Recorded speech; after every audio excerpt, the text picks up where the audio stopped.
Halo guys, balik lagi ke channelnya Mimin. Gimana kabar teman-teman semua? Semoga baik-baik aja ya. Oke, di video kali ini mari kita lanjutkan review dari drama yang ditunggu-tunggu, yaitu When the Phone Rings. Gimana lanjutannya? Ini dia. Bye, Mimin. Setelah Hong Hee-ju jujur semuanya dan vakum cleaner mereka berakhir, lanjut di rumah. Nah, setelah itu Baek Saon memasak lagi nih untuk Hong Hee-ju. Kali ini dia masak kimchi nasi goreng dan Hee-ju pun suka banget dengan nasi goreng kimchi yang dimasak sama sang suami tercinta. Dan secara tiba-tiba Hee-ju ngebahas tentang pernikahan mereka selama 3 tahun yang nampaknya nggak normal, apalagi kan mereka itu nggak sekamar. Lalu Seon bilang kalau misalkan Hee-ju mau sekamar, ya dia mau-mau aja sih sebenarnya. Tapi bagi Baek Saon, dia ngerasa bahwa rumah mereka itu benar-benar hangat banget karena setiap dia pulang dan melihat Hee-ju ada di rumah, bahkan lampu kamar Hee-ju itu nyala, dia ngerasa dunia yang sumuk banget tiba-tiba aja terasa sunyi dan juga nyaman bagi seorang Baek Saon. Setelah itu, Hong Hee-ju nggak lupa mengatakan kepada Baek Saon tentang ancaman pesan yang diberikan sama si penculik kepada dia. Baek Saon bilang biar dia yang melacaknya dan menyelesaikan semuanya satu persatu. Padahal Hee-ju sebenarnya pengen ikut untuk membantu Baek Saon, tapi Saon bilang dia khawatir sama Hee-ju biar dia aja yang melakukan semuanya. Dan untuk sementara waktu, Hee-ju tetap jangan bicara dulu kecuali sama dia, karena kan dia curiga bahwa pelakunya ada di sekitar mereka. Jadi biar nggak kenapa-kenapa, Hee-ju tuh untuk sementara diam aja. Dan tiba-tiba aja Baek Saon menanyakan di mana baju haram yang kemarin itu Hee-ju foto ketika dia mengirimkan melalui HP 406. Lalu Hee-ju menghalangi Baek Saon agar dia tidak melihat baju haram itu lagi, ya sekalianlah mereka jadinya berpelukan. Sebenarnya modus saja tuh Saon nanya ini tuh. Terus kan si penculik mengatakan kepada si master rekan dia, jadi dia bilang bahwa sampai sekarang dia belum mendapatkan HP tersebut. Namun ketika itu dia pernah bertemu dengan Baek Saon dan dia menyamar menjadi pengantar bunga. Dan di sanalah dia tahu bahwa kehidupan Saon itu menurut dia kehidupan yang sangat baik banget dan juga enak banget. Bahkan wangi tubuhnya Saon tuh harum banget. Sehingga dia memutuskan selain dia mengambil HP itu, dia juga bakal mengambil segalanya dari Baek Saon. Dan di berita udah diinformasikan tentang ciri-ciri dari si penculik dan terlihat bahwa ibunya Saon itu seakan-akan dia tahu semuanya. Dia tahu ciri-ciri orang tersebut. Kayak naluri seorang ibu terhadap anaknya. Keesokan paginya ketika Hee-ju terbangun, itu dia bangun agak siangan dan dia ngecek Saon. Tapi ternyata Saon tuh gak ada di rumah. Hee-ju panik banget, dia kira dia hanya bermimpi. Dia kira Saon peduli sama dia itu hanya mimpi belakanya dan sekarang dia ditinggalkan oleh Baek Saon. Dan ternyata itu semua hanya angan-angan Hee-ju saja, hanya imajinasinya aja. Karena Baek Saon masih ada di rumah dan dia lagi posisi tidur. Hee-ju menghampirin dia dan nyolek Baek Saon, dan karena ketahuan bahwa Hee-ju di sana, sekalianlah Baek Saon ngelonin Hee-ju. Hee-junya aja yang overthinking, padahal Baek Saon itu sudah bela-belain cuti 1 hari untuk bisa bersama Hong Hee-ju, quality time sama bini tersayang. Dan sebenarnya Hee-ju juga bilang nih sama Saon bahwa dia itu sempat berhayal juga, banyak kali hayalan Hee-ju nih sebenarnya ya. Mereka itu kayak pasangan pasutri pada umumnya, ya jalan-jalan bersama, jogging bersama, dan bahagia banget gitulah, sering ngobrol berdua. Jadi dia itu pengen banget dan membayangkan bahwa itu segera terjadi kepada mereka berdua. Dan ini adalah obrolan-obrolan ringan antara pasutri baru. Padahal mereka udah 3 tahun ya kan. Nah baru aja mereka lagi mesra-mesraan, Pak Kang malah nelpon Baek Saon, katanya ada masalah di kantor mereka dan Saon harus segera ke sana. Dan kalian tahu, Pak Saon sampai ternyata Pak Kang dan juga yang lainnya itu hanya menyiapkan kejutan doang sama Baek Saon. Saon mau emosi tapi mau kayak mana lagi ya kan. Padahal dia lagi cuti dan juga lagi asik-asik sama bininya, malah diganggu sama Pak Kang. Malah nggak peka dia. Nah nggak lama setelah itu datanglah Park Do-jae. Dia mengatakan sama Baek Saon bahwa dia sudah menemukan di mana alamat dari si penelpon itu. Dan Saon bilang dia bakal pergi ke sana tapi sendiri aja. Dan di kantor ayahnya Baek Saon, tiba-tiba aja ada karangan bunga yang menuliskan bahwa dia tahu sesuatu apa yang diperbuat sama Baek Saon. Seakan-akan itu dikirim sama si pelaku. Baek Saon juga diberitahukan sama rekannya si wartawan yang kebetulan ada di sana. Nah terus ayahnya Hiju, ayah tirinya mengatakan kepada ayah Baek Saon untuk menyelesaikan permasalahan yang terjadi termasuk papan bunga tersebut. Tapi ayah Baek Saon bilang bahwa yang patut disalahkan atas kejadian ini adalah keluarganya Hong Hiju. Karena gara-gara Hong Ina lah semua masalah ini terjadi begitu aja. Namun ayahnya Hiju nggak terima, dia bilang bahwa dia memiliki rahasia-rahasia dari keluarga besarnya Baek Saon dan kalau misalkan keluarganya Saon macam-macam dia bisa ngebongkar semuanya. Terus kan ibunya Hiju datang lagi ke rumahnya dan dia berpesan sama Hiju walaupun Ina berusaha merebut rumah tangganya Hiju dan juga Baek Saon, dia bilang Hiju jangan mau menyerahkan Baek Saon kepada Hong Ina. Tapi Hiju B aja karena dia udah tahu gimana sifat kakak tirinya. Karena dia juga nggak berusaha untuk ngerebut Baek Saon dari dia. Dan ketika mereka lagi ngobrol, tiba-tiba aja si penculik itu memberikan pesan kepada Hiju. Dan karena nggak ngerespon, ibu Hiju memutuskan untuk pulang. Ternyata Hiju itu dikirimkan sebuah video yang berisikan kayak variety show gitu. Dan kebetulan Ji Sang-woo mengirimkan pesan kepada Hong Hee-ju. Ya udah sekalian lah Hee-ju bertemu sama Ji Sang-woo dan dia ingin menanyakan tentang masalah tersebut. Karena kan dia tahu bahwa Ji Sang-woo itu sedang menyelidikin kasus hilangnya salah satu anak panti. Dan ternyata alamat yang diberikan sama Park Do-jae tadi kepada Baek Saon itu adalah alamat rumah yang diceritakan sama Ji Sang-woo, tempat dia sering banget bertemu sama si tuan muda yang dia ceritakan. Nah ketika Saon masuk ke sana itu gak ada orang lain tapi ada video yang terputar. Ketika dia cek video itu mirip banget dengan yang dikirimkan kepada Hong Hee-ju. So fix ini adalah ulah dari si penculik. Dan dibilang di sana bahwa dia tahu bahwa Saon lah pelaku sebenarnya. Cuma dia nggak menjelaskan apa yang dimaksud sama dia. Di sini si pelaku juga mention yang dia maksudkan kepada Baek Saon adalah kasus anak yang hilang si kembar yang di panti asuhan. Nah ternyata Hee-ju dan juga Sang-woo itu pergi ke tempat yang sama dengan Baek Saon karena kan Hee-ju pengen tahu apa yang dikerjakan sama Ji Sang-woo. Tapi mereka itu nggak jadi masuk dan terlihatlah sama Baek Saon, Hee-ju dan juga Ji Sang-woo sedang berada di sana. Lalu ditelepon lah sama Baek Saon tapi Hee-ju nggak berani ngangkat. Dan ternyata Sang-woo itu tahu bahwa Hee-ju itu bisa berbicara. Kaget dong Hee-ju ya kan. Nah di belakang sana Baek Saon udah emosi jiwa karena istrinya pergi bersama Ji Sang-woo. Dia halangilah mobil mereka hingga akhirnya Baek Saon berhasil dan dia langsung ngebawa Hong Hee-ju keluar dari sana. Dan dikira Sang-woo, Hee-ju itu nggak mau tapi ya Hee-ju sebagai istri yang baik dan juga nurut sama suami ya dia ikutlah sama Baek Saon. Dan Saon kira bahwa yang melakukan semua itu adalah Ji Sang-woo. Karena gerak-geriknya sangat-sangat mencurigakan, makanya Baek Saon mengatakan sama Sang-woo bahwa tujuan Sang-woo kembali adalah untuk membalas dendam. Karena nggak mungkin setelah datangnya Sang-woo, kejadian-kejadian itu bermunculan dan juga banyak hal yang mencurigakan.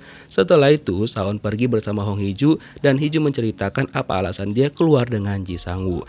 Lalu, Baek Saon mengajak Hee-ju untuk berhenti sejenak dan dia nanya sama Hee-ju, kenapa Hee-ju itu nggak nanya langsung aja sama dia, kenapa harus kepada Ji Sang-woo. Hee-ju mengatakan bahwa dia takut sebenarnya kalau misalkan Baek Saon itu pergi meninggalkan dia dan dia masih nggak percaya tentang hal yang terjadi di hidupnya. Karena nggak mungkin kebahagiaan itu segitu aja dia dapatkan karena biasanya hidupnya itu sangat-sangat sulit. Dia benar-benar takut bahwa suatu saat Baek Saon itu pergi meninggalkan dia dan cinta Baek Saon sama dia itu beneran palsu dan juga tidak benar atau hanya fana aja. Dan dia juga cerita ketika dia bangun tadi pagi dia benar-benar takut kehilangan Baek Saon. Lalu Saon menenangkan Hong Hee-ju dan langsung memeluk dia. Hee-ju juga mengatakan sama Baek Saon kalau misalkan Saon punya rahasia tolong jangan ditutupin dari dia dan diceritakan aja semuanya. Nah, Saon akhirnya bilang sama Hee-ju bahwa dia memang memiliki sebuah rahasia dan dia kasih clue sama Hee-ju kalau misalkan Baek Saon yang selama ini Hee-ju kenal itu tiba-tiba aja menghilang dan juga tidak seperti yang Hee-ju kira, tolong ingatlah satu hal bahwa Baek Saon yang sekarang adalah hanya punya Hong Hee-ju seorang. Walaupun nantinya tiba-tiba aja identitas dari Baek Saon berubah. Dia hanya pengen Hee-ju mengingat pesannya tentang hal tersebut. Keesokan harinya, tiba-tiba aja Hong Ina pulang ke rumahnya dan mengagetkan ayahnya. Di sini Hong Ina itu tahu bahwa yang mengirimkan rahasia Baek Saon kepada dirinya waktu itu adalah ayahnya sendiri. Di mana itu berisi tentang hasil tes DNA Saon dan juga ayahnya yang ternyata DNA mereka itu tidak cocok ataupun mereka bukanlah ayah dan juga anak. Hong Ina juga tahu tentang perjanjian ayahnya bersama dengan kakek Baek Saon. Bahkan ayahnya Hong Ina juga ternyata menjadi dalang untuk menjodohkan Hong Hiju dan juga Baek Saon. Awalnya orang tua Saon itu menentang tentang perjodohan itu karena kan undangan pun udah disebar bahwa nama calonnya Saon itu adalah Hong Ina. Terus ayahnya Ina bilang bahwa iya itu sesuai perjanjian dia dengan kakeknya Baek Saon karena apapun yang dia minta harus diturutin. Wah, penasaran banget nih rahasia apa yang diketahui oleh ayahnya Ina. Dan sepertinya hal itu berhubungan dengan kecelakaan yang dialami oleh Ina, Hiju dan juga adik mereka yang kayaknya itu berhubungan juga dengan kakek Baek Saon. Karena yang awalnya ayahnya Ina pengen mengusut kasus tersebut, tiba-tiba aja dia berhenti dan terlihat bahwa kakek Baek Saon berlutut meminta maaf kepada ayahnya Hong Ina. Lalu dia tiba-tiba mengubah topik pembicaraan dan mengalihkan pembicaraan kepada Hong Hiju dan juga Baek Saon yang katanya si penculik itu kayaknya tahu tentang mereka bertiga. Terus kan nah Yuri ada melakukan interview dengan orang tuanya Baek Saon. Ya ini mereka terkait klarifikasi tentang apa yang terjadi beberapa hari belakangan. Nah di sini ibunya Saon mengatakan bahwa dia memiliki pesan untuk anaknya. Dia memang memiliki pesan untuk Saon, tapi ini Saon yang dia maksud adalah Saon anaknya sendiri, anak kandungnya yang dia tahu bahwa itu masih hidup. Dan dia bilang bahwa dia selama ini bukan mengurung Saon pada waktu itu, tapi dia hingga saat ini masih melindungi anaknya. So dia tahu bahwa Saon yang asli itu masih hidup. Sementara itu Baek Saon setelah menyampaikan pesan presiden sebagai juru bicaranya presiden, nah harusnya kan topik yang ditanyakan wartawan-wartawan yang di sana harus sesuai dengan yang disampaikan Baek Saon pada hari itu. Tapi topik mereka malah menanyakan tentang hal yang terjadi beberapa hari belakangan. Lalu Saon memutarkan video yang dia terima dari si penculik dan dia menantang wartawan-wartawan di sana kalau misalkan tahu apa maksud dari video itu, maka dia bakal memberikan hadiah dengan wawancara eksklusif bersama dirinya. Terus kan Hong Hiju itu makan bersama dengan rekan-rekan kerjanya di tempat kerjanya yang lama. Mereka itu seneng banget karena sekarang melihat Hong Hiju itu kayak fresh banget dan juga lebih bahagia dibandingkan sebelum-sebelumnya. Ya iyalah, sekarang kan dia udah disayang banget sama suami dan udah nggak overthinking lagi. Jadi wajar aja karena Hong Hiju itu sekarang lebih fresh dan juga lebih ceria dari yang sebelumnya. Nah setelah Hiju makan siang, di lift dia bertemu dengan Baek Saon. Nah di sini mereka berdua saling menanyakan apakah mereka makan siang dan apa yang mereka makan dengan menggunakan bahasa isyarat tentunya. Sekalian Bapak Jubir ini pamer sama Hong Hiju bahwa kemampuan bahasa isyaratnya sudah sangat-sangat membaik. Bahkan dia juga bilang sama Hiju bahwa hari ini dia bakal pulang cepet karena dia pengen makan malam berdua sama Hiju di rumah. Baiklah, bucin kali ya kan, sambil senyum-senyum untuk menutupin bapernya dia sama Hiju. Nah, sementara itu di kantornya Saon, Pak Kang mendapatkan telepon dari seseorang dari lokasi pemancingan yang katanya dia punya pesan kepada Baek Saon yang harus disampaikan. Setelah itu, Pak Kang memberikan pesan itu kepada Baek Saon. Jadi pesannya adalah dia masih hidup. Dan Pak Kang juga memberikan lokasi pemancingan tersebut. Di sisi lain, Hong Hiju akhirnya melihat foto-foto tamasya mereka yang udah rilis dan di sini akhirnya Hong Hiju sadar bahwa di setiap foto itu Baek Saon matanya cuma tertuju kepada seorang aja, yaitu Hong Hiju. Disinilah Hong Hiju semakin paham dan semakin yakin bahwa cinta dari Baek Saon emang sebesar itu sama dia. Sampai-sampai Hong Hiju itu kayak terharu banget karena melihat dia dicintai ugal-ugalan. Terus kan Baek Saon pergilah ke lokasi pemancingan yang disampaikan sama Pak Kang tadi. Dan di lokasi pemancingan itu ternyata si bapak itu didatangin sama seseorang lebih dulu dibandingkan Baek Saon. Dan siapa sih dia? Ternyata dia itu adalah orang yang dikenal dekat sama Baek Saon. Dulunya Baek Saon kecil itu hidup dengan si bapak dan ketika Baek Saon dibawa pergi untuk menggantikan Baek Saon yang asli, si bapak juga tahu dan merelakan semuanya. Cuma nggak tahu hubungan mereka apa, apakah ayah dan anak atau gimana.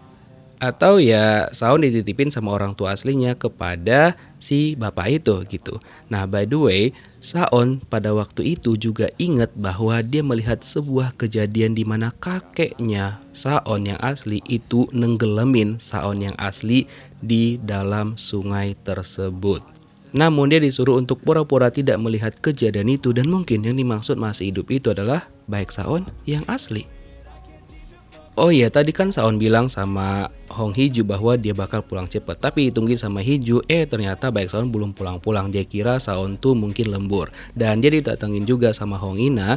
Di sini Hong Ina itu memberitahukan sama Hong Hee-ju tentang hal yang diberikan ayahnya kepada dia, yaitu berkas yang membuktikan bahwa Saon itu bukanlah anak kandung dari orang tuanya. Tapi Hee-ju kayak biasa aja, seakan-akan dia udah tahu. Karena dia ingat pesannya Baek Saon sama dia, jika seandainya identitasnya terbongkar, Hong Hee-ju bakal bersikap gimana. Ternyata Hong Hee-ju memilih untuk biasa aja dan menerima semuanya.